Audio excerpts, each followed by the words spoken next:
Welcome to Yaaswais Grammars, starting in initiating in the sweet and massive name of Almighty Allah, who is the most merciful and benevolent.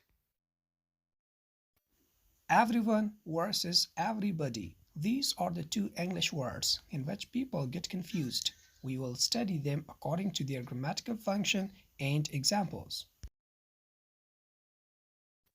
According to grammar, everyone and everybody are indefinite pronouns. It means that they refer to some unknown nouns. As indefinite pronouns are those pronouns which refer to unknown nouns. They can be used interchangeably, although there is a small difference between them based on their usages. In difference of the two words, everyone and everybody, we will say that grammatically both are the same. They are indefinite pronouns. Indefinite pronouns are those pronouns which refer to indefinite nouns.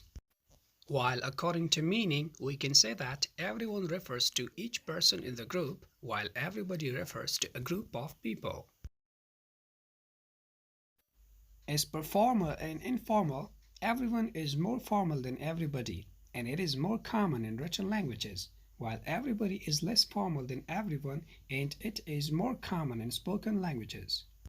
Let's see how do they differ in examples. In order to understand how to use everyone and everybody in spoken or written languages, consider the following examples. His name is Hiroshi, but everyone calls him Hiro. Everyone is laughing at me behind my back.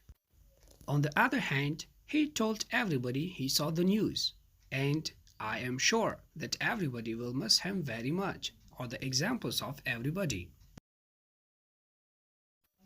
Further, you can use the word everyone in examples like her sweet manners made everyone like her, and everyone will have an opportunity to comment.